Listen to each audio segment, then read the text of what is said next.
It ain't the left side or the right side, then it must be the fin side. Inside. It ain't the left side. Thank you, Solo D. Welcome to another episode of On the Fin Side here with Kat and Paul Pickin. Follow us on Facebook, Twitter, Spreaker, iTunes, YouTube, iHeartRadio, and on Spotify. Be sure to check out our merchandise store, too.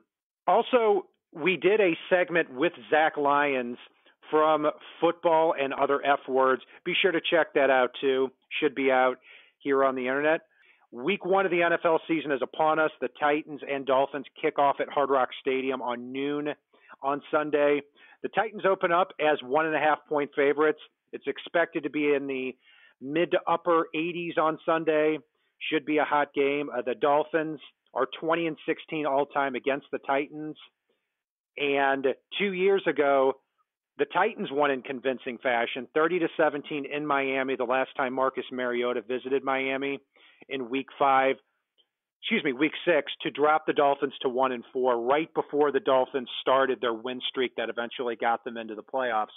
This past year, the Dolphins defeated the Titans 16-10 with Matt Castle at quarterback. So this should be a very interesting game with a lot of interesting matchups. We're going to go over a few of those too. Paul, what are some things that stick out for you as things the Dolphins need to do to win this game?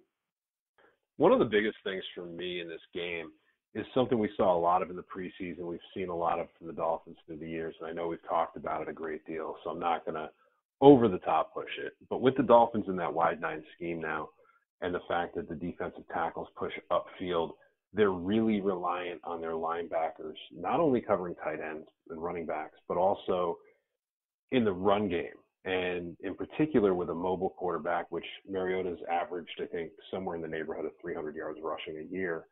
And we've seen that he's a mobile quarterback. He's not afraid to tuck and run with it.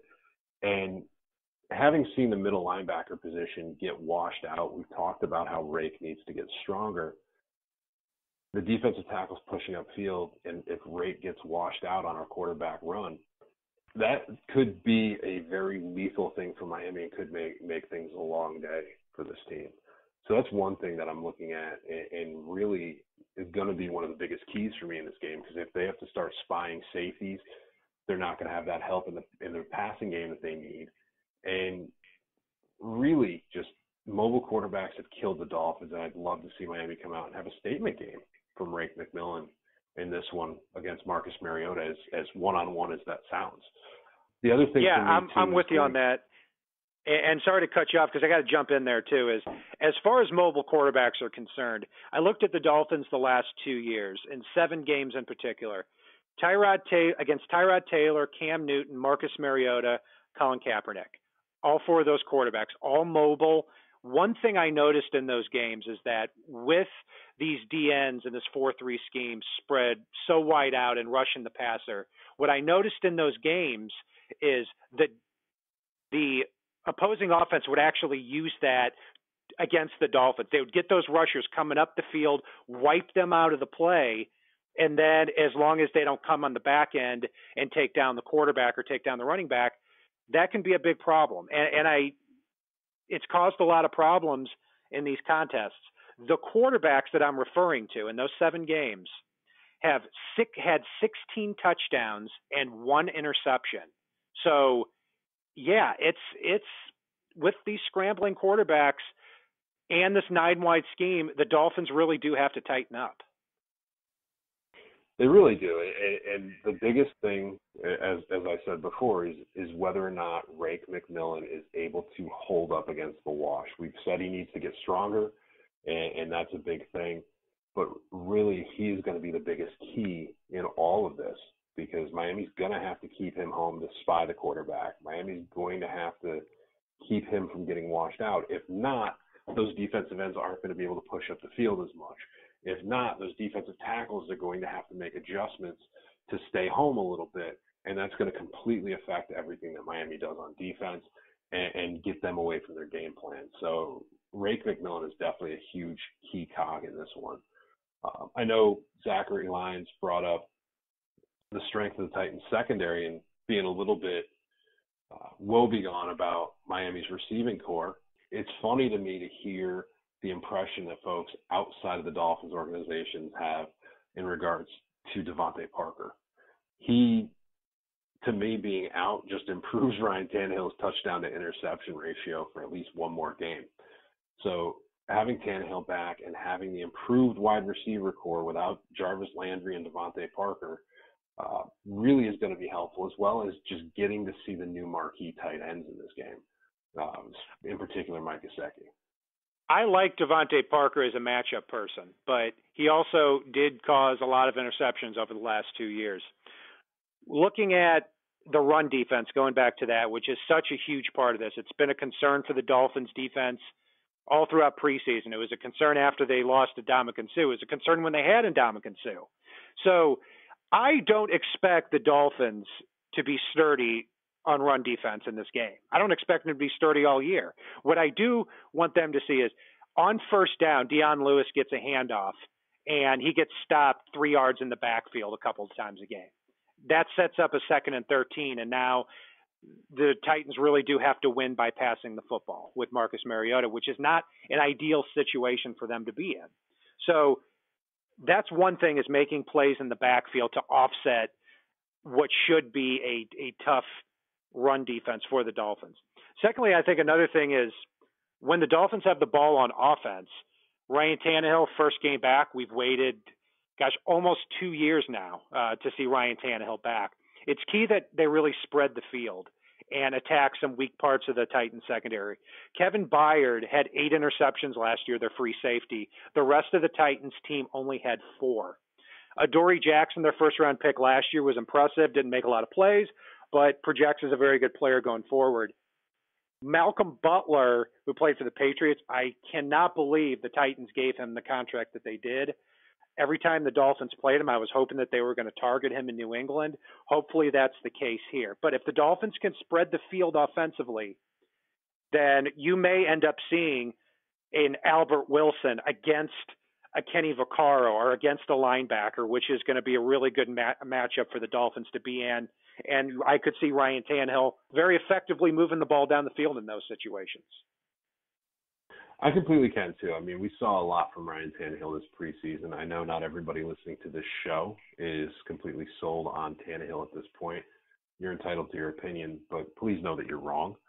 Tannehill looks like he's back, and seeing the fact that he took a few hits in the preseason, seeing some of the throws that he made this preseason, and seeing the fact that he's got receivers that can go and get the ball now, that's a huge factor for this guy. This is going to be a very big year for Tannehill if he can stay healthy. Now, if he can't, well, we've already talked about that extensively in our previous shows. But I really think this is going to be a statement game from Tannehill in this one, given all the weapons he has and given what Drake is going to force opposing defenses to do, and starting right here with the Titans. It's going to open things up in the passing game, and it seems like Gase is trusting the playbook to open up a little wider and a little deeper this year, which is a fantastic thought to see, because I know we've been crying for it for years. Yes, and spreading the field wide open and taking advantage of those matchups also improves Kenyon Drake's ability to get into space too. It's going to be 85 to 90 degrees in Miami, or at least it's scheduled to be right now, and that heat needs to be used against the Titans if the Dolphins are going to be successful. A big matchup I'm looking at, too, that may have a huge impact on this game is you've got Laramie Tunsil against Brian Orakpo. And if Laramie Tunsil can block Brian Orakpo one-on-one and be up to that challenge, there may not be a lot of pass rush other than that, because Derek Morgan, who's typically Orakpo's running mate, is iffy for the game. It's unlikely at the time of this recording that he'll play. Harold Landry, their second-round pick, who looked impressive in the summer, also is questionable for this game. Even if they do play, who knows how healthy they're going to be. So if Tunsil can hold down Brian Orakpo at that left tackle spot, Ryan Tannehill may have a lot of time to throw the ball, and that's going to be a big key to the game too. Paul, does anything else stick out for you? I think you slightly touched on it right there. My last point is really this new and improved offensive line as a whole is going to get, and let's face it, they're an NFL defensive line, but the defensive line of the Titans does not scare me. The best part of the Titans' defense is their secondary, but they don't have the defensive line to supplement that secondary. So the folks in the secondary are going to probably have to cover for a long time, given Miami's improved offensive line and the fact that they're going to have to play a little more honest on the defensive line because of Kenyon Drake in space. So overall, I think Miami's offensive line is going to be a huge key in this game. And the fact that the Titans have a less than stellar defensive line, in my opinion, is really going to help solidify this offensive line, get them a little confidence playing together moving forward after this game. See, I'm a little worried about the Titans' defensive line. Jarrell Casey has been one of the better players in this league for a while. Daquan Jones, Austin Johnson, Benny Logan, stout players, but not very flashy. So it'll be a big test for the Dolphins' offensive line to begin with here as far as creating holes for Kenyon Drake and protecting Ryan Tannehill. Another thing, too, to keep an eye on, Jack Conklin it's kind of a miracle he's even in talks to play this game at right tackle. He was supposed to be getting on the PUP list, did not, and he's going to be iffy for this game. But even if he plays, he's going to go up against Cameron Wake, and who knows how well that knee is going to hold up. That's another matchup the Dolphins could possibly exploit. Paul, how do you see this game going? What's your prediction?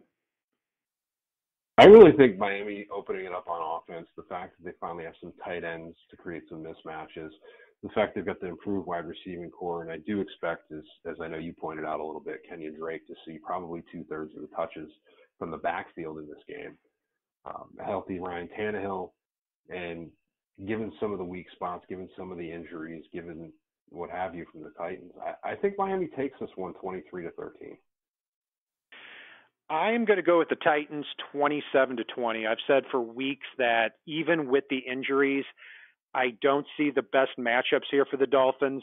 The last time these two teams met with Marcus Mariota at quarterback and they were able to spread the field out and have those inside run plays, the Titans ran for 231 yards against the Dolphins. I'm not saying that's going to happen again, but the Dolphins' defense, especially their front seven, matching up against that 1-2 punch of Derrick Henry and Dion Lewis, as well as Marcus Mariota being a threat to run the ball at any time, I think that makes the difference in this one. I'm going to go Dolphins 27-20. That will do it for our breakdown of the Dolphins-Titans matchup. You're listening to Kat and Paul Picken. You can follow us on Facebook, Twitter, Spreaker, iTunes, YouTube, iHeartRadio, and Spotify. Be sure to check out our merchandise store as well.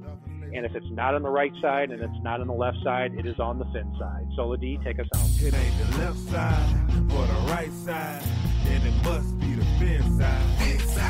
It ain't the left side or the right side, then it must be the fin side.